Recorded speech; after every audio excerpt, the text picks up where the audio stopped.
रामायण का 35 और 36 पेज।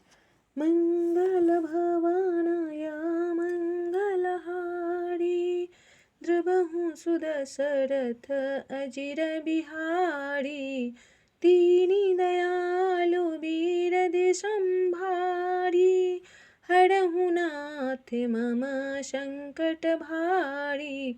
बर मेरे प्रभु श्री रामचंद्र जी ने तो इस बात को सुनकर, देखकर और अपने सुचित रूपी चक्षु से निरीक्षण कर मेरी भक्ति और बुद्धि की उल्टे सराहना की, क्योंकि कहने में चाहे बिगड़ जाए, अर्थात मैं चाहे उनको भगवान का सेवक कहता हूँ, परंतु हृदय में अच्छापन होना चाहिए। हृदय में तो अपने को उनका सेवक बनने योग्य नहीं मानकर पापी और दीन ही मानता हूँ, यह अच्छापन है। श्री रामचंद्र जी भी दास के हृदय की अच्छी स्थिति जानकर रिस जाते हैं। रहती न प्रभु चित चूक किए की, करत सुरति सै बाड़े हिये की, जिहि अघ बंधे व्याध जिमि बाली, फिर सुकंठ सोई की नहीं कुचाली।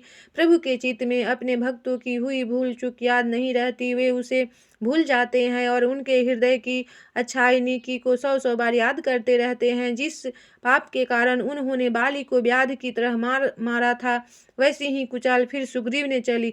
सोई कर तूति विभीषण केरी, सपने हुसो न राम ही हेरी, ते भरत ही भेटत सन माने, राजसभा रघुबीर बखाने।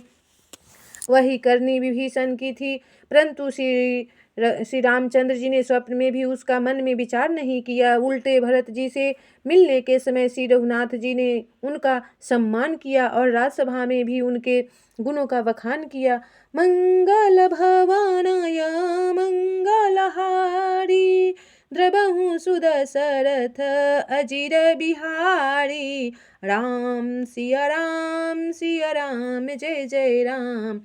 प्रभु तरु तर कपिडार पर, ते किए आप समान, तुलसी कहूँ ना राम से साहिब सील निधान। ओ दीनी दयालु बीरद संभारी, हरहु नाथ मम संकट भारी। प्रभु श्री रामचंद्र जी तो वृक्ष के नीचे और बंदर डाली पर, अर्थात कहाँ मर्यादा पुरुषोत्तम सचितानंद घन परमात्मा श्री राम जी, और कहाँ पेड़ों की शाखाओं पर कूदने वाले बंदर, परंतु ऐसे बंदरों को भी उन्होंने अपने समान बना लिया। तुलसीदास जी कहते हैं कि श्री रामचंद्र जी सरीखे शील निधान स्वामी कहीं भी नहीं है। राम निकाई रावरी है, सबही को नीक, जो यह साची है सदा, तो निको तुलसी।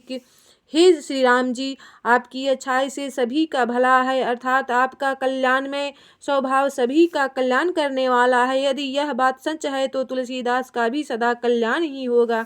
एहि विधि निज गुण दोष कहीं, सबहि बहुरी सिरुनाई, बरनउ रघुबर बिसद जसु, सुनि कलि कलुष नसाई। इस प्रकार अपने गुण दोषों को कहकर और सबको फिर सिर नवाकर मैं श्री रघुनाथ जी का निर्मल यश वर्णन करता हूँ, जिसके सुनने से कलयुग के पाप नष्ट हो जाते हैं। जाग बलिक जो कथा सुहाई, भारद्वाज मुनि बड़ी ही सुनाई, कही हूँ सोई संवाद बखानी, सुनहु सकल सजन सुखमानी। मुनि यज्ञवल्क जी ने जो सुहावनी कथा मुनि श्रेष्ठ भारद्वाज की सुनाई थी, उसी संवाद को मैं बखान कर कहूँगा। सब सज्जन मुख का अनुभव करते हुए उसे सुने। ओ शंभु कीन्हे यह चरित सुहावा, बहुरी कृपा करी उमै ही सुनावा, सोई शिव कागे भूषुंडे ही दीन्हा, राम भगत अधिकारी चीन्हा। श्री शिव जी ने अपने इस सुहावने चरित्र को रचा, फिर कृपा करके पार्वती जी को सुनाया। वही चरित्र शिव जी ने कागभूषुंडी जी को राम भक्त और अधिकारी पहचान कर दिया। तिहि सन जग बलिक मुनि पावा, तिन्हि पुनि भारद्वाज प्रति गावा, ते श्रोता बकता